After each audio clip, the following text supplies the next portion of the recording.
My name is Matt Braynard. I'm the Executive Director of Look Ahead America. I'm very grateful to be here in Atlanta, Georgia with the official launch of our Patriotic Souls to the Polls program. For too long, rural voters, rural Christians have been disenfranchised in this state because while progressive urban counties have had the opportunity to vote on Sunday and engage in Souls to the Polls operations where churches organize, register, and turn people out to vote, this hasn't been a possibility in rural counties across the state. And we're targeting right now 144 counties with a two-step program. Number one is to allow for Sunday voting on the Sundays prior to the election.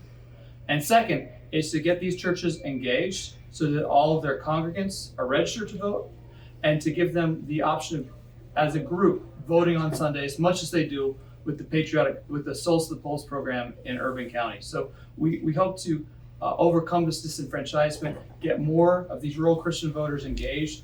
By our count, at least 60,000 registered evangelical and other Christians in the rural counties did not vote in the last election, and there's at least as many people in these Christian churches who are not registered to vote. So this program is targeted at addressing that. So far, we've had success.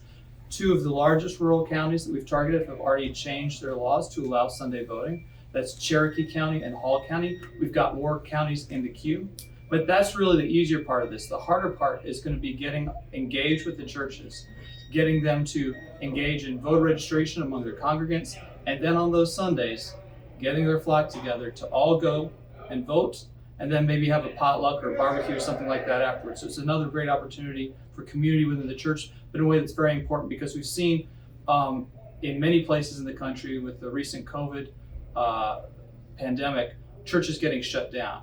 We're seeing a lot of encroachment on religious liberties in this country. And it's important that the folks who are engaged in these, who are parts of these churches, who are members, understand what's at stake and that they have the opportunity to make sure their voice is heard at the ballot box.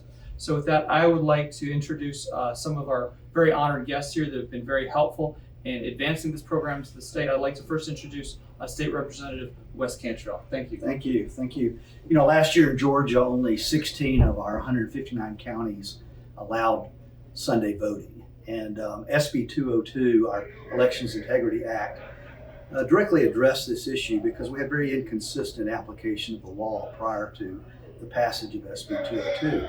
So depending on what county you lived in, some counties had a lot more opportunity to vote than others. Now our local elections boards do a great job.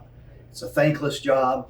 They work very hard and we appreciate their efforts. So because of this, I went to our elections board in Cherokee County back in September, I believe it was, and asked them to add Sunday voting. Because my dream as a pastor and as a state rep is that there'd be a couple of Sundays during the election season that pastors all over a county would stand up and say, folks, get out and vote today. Couldn't be more easy, couldn't be more convenient. Go grab you some lunch after church and then head by the polls before you go home. I just think that the law needs to be applied equally. There needs to be clear. It shouldn't be different if you live in one county and another county. Every Georgian should have an equal access to vote, and it should be equally convenient. So I'm grateful for Cherokee County leading the way. I think we were the first county to pass that. And then I think Hall County came on board. Hopefully we'll have the rest of our counties across the state will institute Sunday voting so that more people can vote. Thank you, Representative. Now I'd like to introduce Representative Todd Jones.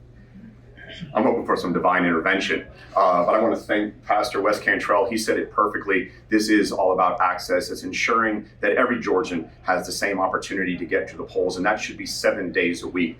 202 allows that, and we should be encouraging that. I think one of the things I want to go ahead and extend is this. As much as I want to see souls to the polls, Christians, Catholics going to the polls on Sundays, I'd love to see every Georgian who maybe works 6 days a week, 7 days a week, maybe they have a graveyard shift, you name it. If Sunday is more convenient for you to get to the polls, we want to help you and get there so you can cast your vote. Thank you very much. We look forward to seeing those voter numbers up big time this week. Thanks. Thank you, Representative. And last but not least, I'd like to introduce State Representative Matt Dubnik. Well, hey, thank you so much for the chance to be here. And as my colleagues have said, Senate Bill 202 that we passed last year really gave the opportunity for everyone to have access to the ballot to feel confidence and security in casting their ballots and their vote, and understanding that this was going to be a transparent process. But I'm very proud, as Representative Cantrell said, in Hall County, when we advocated to our Board of Elections that under Dr. Smiley's leadership and the rest of the board, that they agreed, and that Sunday voting was added as an option for Hall County voters. As Representative Jones said, this really is about giving everyone access. We have folks out there working 5, 6, 7 days a week. They have families, they have other obligations. And what I overwhelmingly heard from constituents is it's not always just that easy to drop by first thing in the morning. There are kids to get to school and businesses to run and jobs to keep, doctor's appointments to make. And so very excited about the opportunity that Sunday voting brings, once again, just to give access to the ballot box for Georgians in all 159 counties, and very excited about Hall County taking the lead as well. Thank you. Thank you, Representative. And now I'd like to introduce a partner for Look Ahead America in this, a representative from Turning Point Faith, Dawson Mancabelli. Please come up.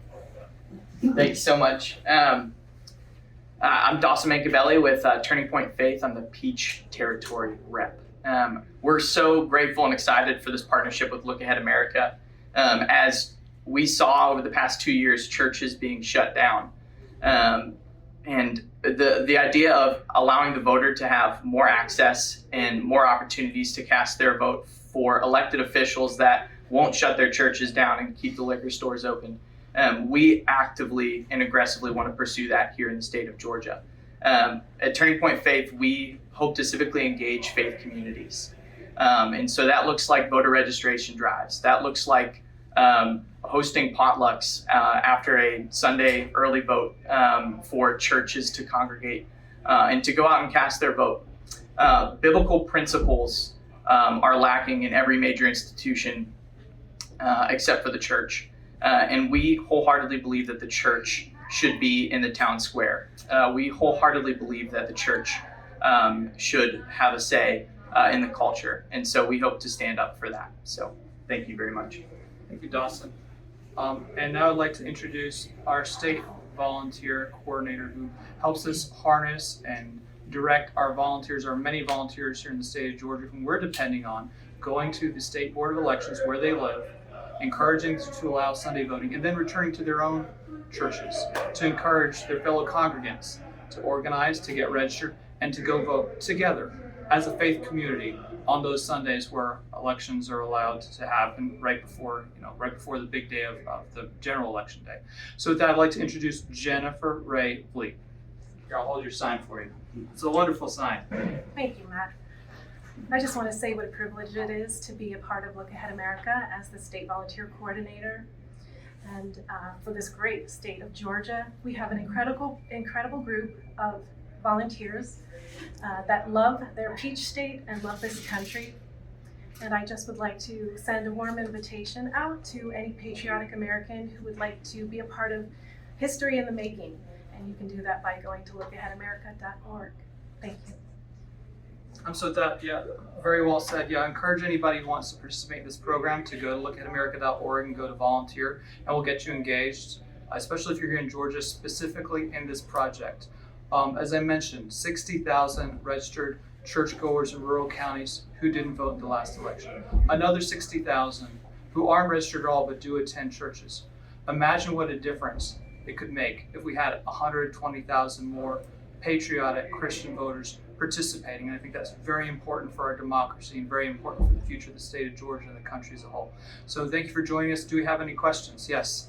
Will you be at the Spalding County Board of Election meeting tonight when they will vote, are expected to vote not to have Sunday voting? Which county is that, sorry? Spalding County? We haven't yet targeted that one. There's another county we're targeting currently. We're right now a small operation, so we're kind of moving. We have a target list of the largest counties, then kind of working our way down. But we'll get back to that county and we'll have a conversation and we'll do our best to set them on the right track. Okay, so what will you do to try to set them on the right track? Explain to them why it hurts their county to not have the same opportunities to vote there as they do, say, in Fulton County. Have people of faith attend their meeting and say, look, we have a lot of people here, they're busy on Tuesdays, they're not part of a culture of voting. And voting is a culture. Either you come from a family or a social network where everybody kind of votes and you do too, and some people don't. But if they're a member of a church, that is their opportunity to become enfranchised, to become part of the democratic process. So it's a very compelling argument. It's a very hard argument to defeat when it's clear that, look, this is very important. And I know that, in an ideal world, I myself am a Christian. I know that I follow the commandments. I know that Sunday is a day of rest, and it's supposed to, it's sacred, it's holy, it's a commandment to have it as a sacred day of rest. But I do know that, having talked to pastors, that many of these pastors have congregants who are active duty military or veterans, and they've served overseas. And none of these pastors would condemn these people when they're serving overseas from going on patrol on a Sunday, or going out to the field or defending their base on a Sunday. And the reason is because they can't take a day off because their enemies don't take a day off. In the same way, in elections here, these people of faith, the people who want to take away their religious liberties, who want to shut down their churches, take away their religious freedom, they're not taking a day off on Sunday. They're organizing, they're turning out people to vote. So for the same reason, we're just encouraging maybe one, maybe 2 Sundays a year, or every 2 years when a general election comes up, is that, look, we got to get together, we got to make sure we're all registered to vote, we got to go vote, and then we enjoy the rest of our Sunday. So it's an important process, and it's very hard to argue against that, especially when there's so many other counties with very different views organizing and turning people out on Sundays. So that's just the reality of it. And other question, we have Souls to the Polls as a kind of movement that's been traditionally among Black churches. You're calling this Patriotic Souls to the Polls. What's the difference? Why patriotic? We're not disparaging anybody. We think everybody should have the opportunity to vote on Sunday. It's just that Look Ahead America's mission from the beginning, we're a 501c3, we don't support parties or candidates or anything like that. Our primary mission is getting disaffected patriotic Americans of rural and blue-collar backgrounds to engage in the democratic process, participating in voting, in civic life. So that's just sort of our constituency. That's what our organization is all about. There are other organizations that have different constituencies. That's fine, but this is our target in these rural counties in Georgia, 144. Thanks to us and these people up here, now 142 counties that do not allow Sunday voting. I expect more and more to follow, like dominoes. Any other questions? Well, I'll give it to you in a second. Okay, does anybody have anything else they want to add to that? All right, well, I want to thank everybody for coming out today. Appreciate it. And we got a lot of work to do, so let's get to it. All right, thank you.